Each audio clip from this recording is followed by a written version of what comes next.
Halo guys, balik lagi di Jawa Aizur.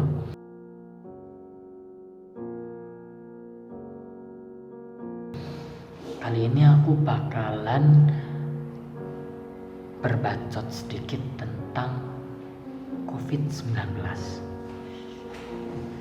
Nah, saya tak ngenak nolong gosip.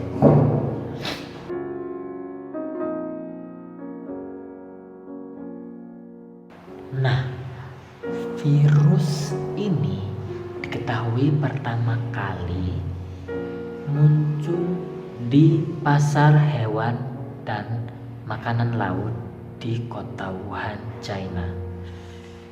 Nah, di pasar tersebut itu nggak cuma jual makanan laut doang, mereka itu juga menjual hewan-hewan liar seperti kelawar, ular, dan lain-lain.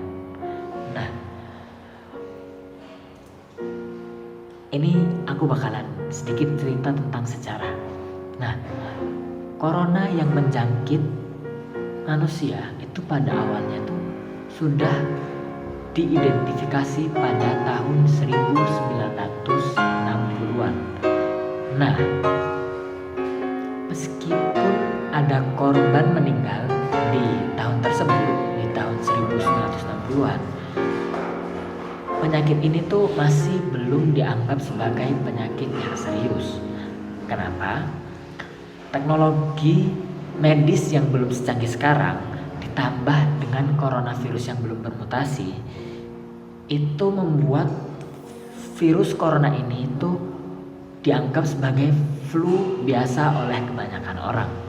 Nah, virus corona yang muncul di kota Wuhan ini itu berbeda dengan virus corona yang muncul di tahun 1960-an. Berbeda bagaimana?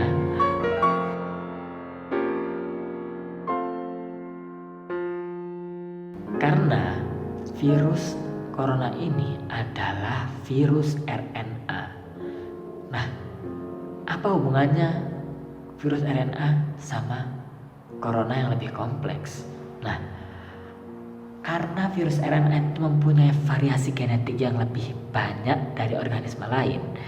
Dalam kata lain, mereka itu bisa bermutasi 1000 kali lebih cepat dibandingkan dengan virus DNA. Nah, karena mereka bermutasi terus menerus, akhirnya mereka mencapai bentuk yang paling kompleks sehingga susah untuk mencari obatnya. Nah,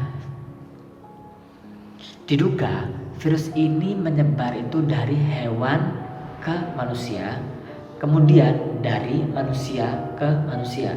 Nah, siapakah sih hewan yang menularkan virus ini ke manusia? Nah, yang menularkan virus ini ke manusia itu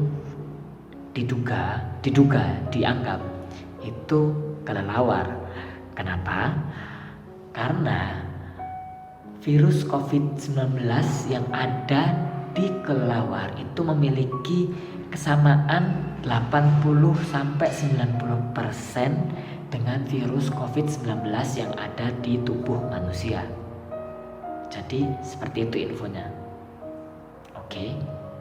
Nah, sekarang aku bakalan ngebahas tentang COVID-19 yang ada di Rusia. Nah, awalnya orang Rusia itu menganggap pandemi ini sebagai pandemi biasa. Akan tetapi, lambat laun virus ini semakin menyebar juga. Nah, sebenarnya virus corona ini tuh sudah masuk di Rusia 1 atau 2 bulanan lebih awal dari Indonesia. Jadi corona ini 1 bulan tuh lebih awalnya tuh masuk di Rusia dulu, baru kemudian di Indonesia. Nah, karena semakin menyebar, akhirnya pemerintah itu memutuskan untuk bertindak. Pemerintah meliburkan seluruh aktivitas selama 1 minggu dan menutup seluruh museum dan tempat-tempat untuk berekreasi. Nah, Tapi mereka tidak menggunakan kata lockdown. Mereka menggunakan kata libur. Kenapa kok begitu? Itu adalah strategi yang bagus biar masyarakat tidak panik. Nah, sekarang ini kalau saya lihat-lihat keluar, kemarin barusan saya keluar, itu toko-toko semua pada tutup.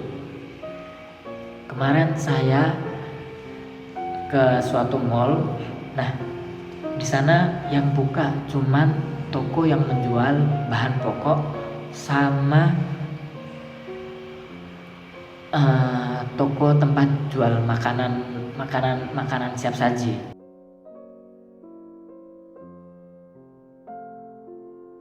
Dan di Saint Peter sendiri, Bapak Gubernurnya itu menyarankan untuk tidak keluar rumah dari tanggal kalau nggak salah 28 atau 29 Maret yang lalu sampai tanggal 1 Mei.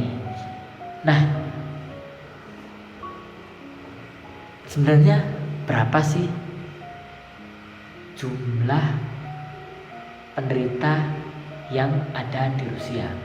Sebenarnya penderita yang ada di Rusia itu sudah tinggi, sudah mencapai 2.337 dan 18 orang itu sudah meninggal dunia. Ini berdasarkan info pada tanggal 31 Maret 2020. Nanti bakalan tak taruh linknya di bawah biar kalian bisa ngecek sendiri. Nah,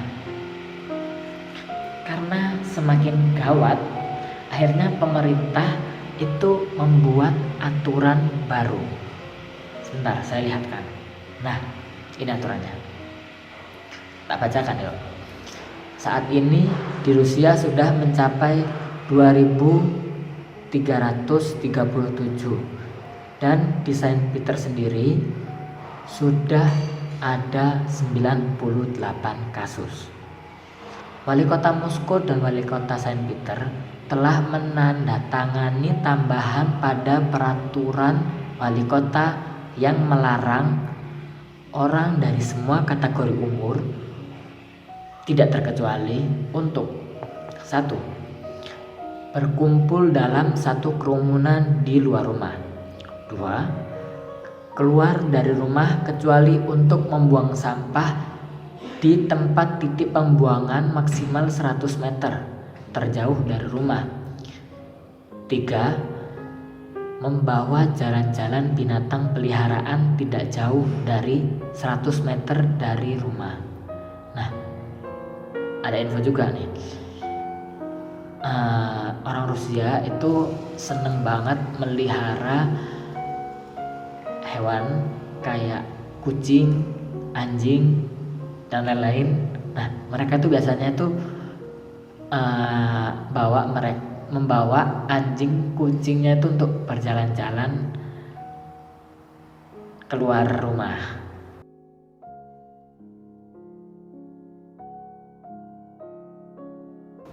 Nah, lanjut. Diperbolehkan untuk keluar atau berada di luar apabila 1. Bepergian keluar Moskow dan Peter atau datang dari Moskow dan Peter terkait dengan kesehatan yang mengharuskan untuk mendatangi klinik, rumah sakit, atau pusat kesehatan lainnya. 2. Pergi ke kantor kalau pekerjaan mengharuskan untuk pergi. 3. Pergi berbelanja bahan pokok sehari-hari di supermarket terdekat dari rumah. 4. Pergi ke apotek terdekat dari rumah untuk membeli obat-obatan. Nah, bagusnya di Rusia ini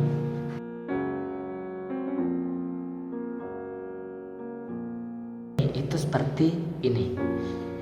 Bagi warga Moskow dan Saint Peter yang kehilangan pekerjaan akibat aturan ini, pemerintah kota Moskow menyediakan bantuan sosial per bulan hingga 19.500 rubel. tapi tidak berlaku untuk WNA. Nah, di Saint Peter ini tidak ada bantuan ini.